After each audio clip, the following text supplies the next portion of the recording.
Okay, just a couple days ago, I went on here, made a video, and I was a little worried about the title because I said the Raiders are about to make a great decision, and I was just predicting that Aiden O'Connell would become the starter. He would be named the starter at some point this week.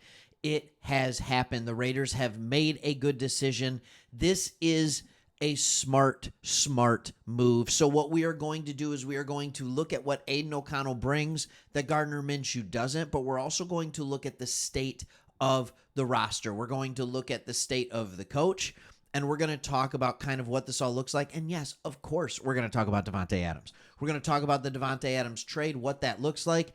We are hearing now, reports have come out today that he is likely not going to play against the Steelers, but he is still a Raider. So it would make sense that they're not going to rush him back. But at the same time, he is still a Raider. So here you have it. The Athletic reported that Aiden O'Connell is now starting quarterback for Week 6 against the Steelers. Talk about a tough defense to go up to right away. And I just kind of want to talk about who Aiden O'Connell is as a quarterback. One of the things that we know about him, and while I'm talking about him, I'll let you look at your stats here from last year. These were the stats when Joseph took over. Pierce. I don't know why I call him Joseph. When Antonio Pierce took over, Aiden O'Connell was named the starter. He played in those games. He had 343 pass attempts. He threw for 2,200 yards, 12 touchdowns, and 7 interceptions.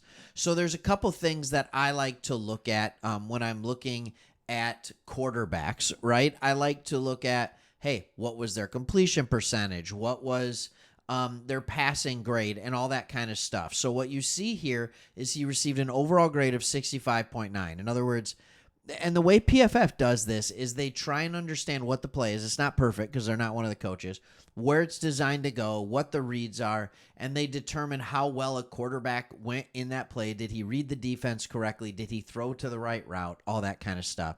He had a passing grade of 64.6. That's a little unrelated because then it's, all right, once you make the decision to pass, how accurate are you with it? What does that look like? And a rushing grade of 61.6, which is hilarious that you'd even give him one. All right, when you look at his career and you look at last year, he had a completion percentage of 2 years ago, last year, he had a completion percentage of 62.1%. The question is, can he just not turn the ball over? That's what you need out of this right now. You need a guy who's going to be a game manager and a guy who can't turn the ball over. On the other side, you have Gardner Minshew. Gardner Minshew had 15 touchdowns last year. It took him 490 attempts, 3,300 yards, and 9 interceptions. All right, this was with the Colts. His completion percentage last year was 62.2. His completion percentage right now is good with the Raiders, but at the same time, he's making dumb decisions. And the problem is when you go out there, you complete 70% of your passes. That's good. But when you throw 4 touchdowns to 5 interceptions, that's bad.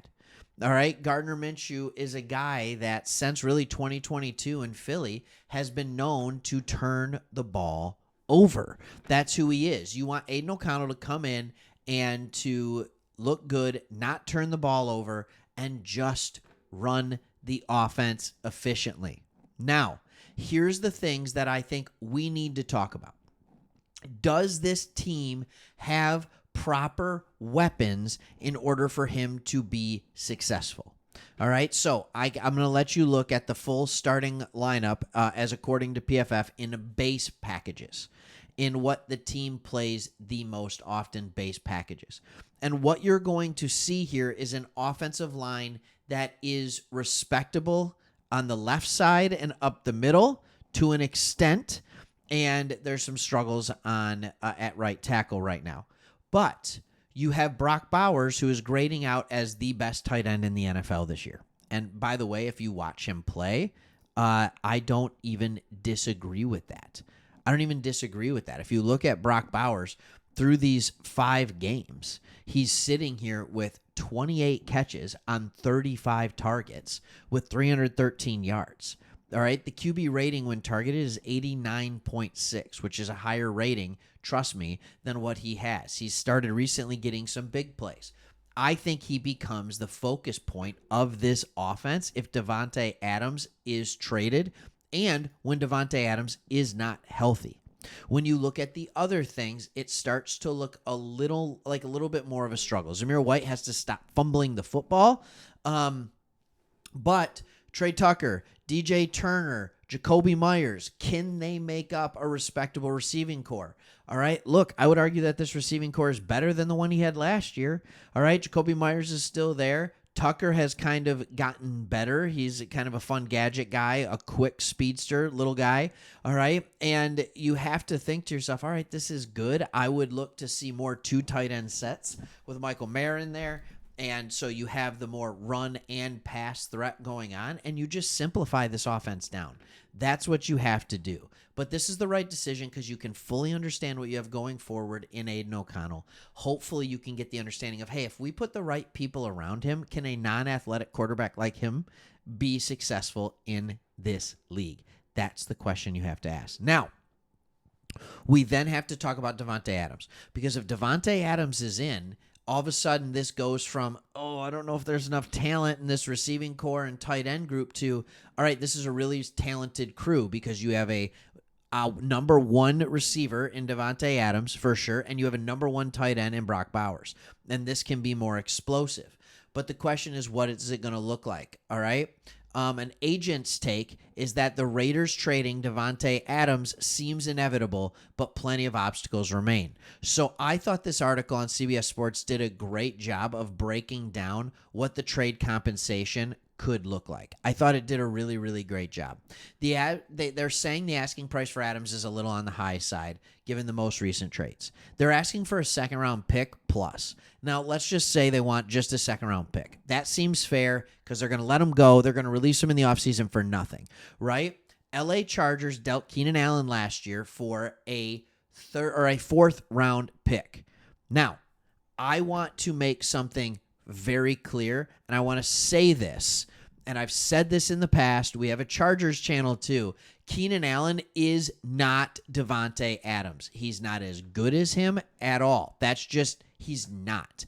He's not as good as Davante Adams. So I am all about the idea that he's worth more than that 4th-round pick. I think he's worth so much more than that 4th-round pick. Diggs last year, I think, is a better comparison. He is a number 1 outside receiver, and both Adams and Diggs have shown that they can put up like 1,500-yard seasons, where when you look at a guy like Keenan Allen, it's like, yeah, he can put up 1,100, 1,200, 1,300 yards, maybe, all right? But he's going to be injury-prone, and that's going to be a struggle. Diggs, who is 11 months younger than Adams, they got Diggs and a 6th for a 2nd-round pick in 2025. So, to me, it would make sense if the Raiders were to give up Adams and a 6th-round pick. They might be able to get a 2nd back. Otherwise, you might be looking at a 3rd-round pick, or you might be looking at a 2nd in 2026, maybe, type of deal. So there are compensation packages out there that could work. Now at least you know what's going on. My hope is that Pierce doesn't just go back and forth with the quarterbacks. And the question I have for you at the end of this video is Antonio Pierce the guy? Is he the guy, or do you think that, you know what, he's not making the right decisions? He seems to keep pulling the wrong strings. He's a defensive-minded coach, and the defense is playing very poorly. What are your thoughts on Antonio Pierce as the long-term solution at coach? Or is it time to say next year we reboot the whole thing, we get the right coach in here, we get the right quarterback in here, and we have enough talent and we have a ton of cap room that we can make things happen going forward? Let me know your thoughts, and we'll see you on the next one.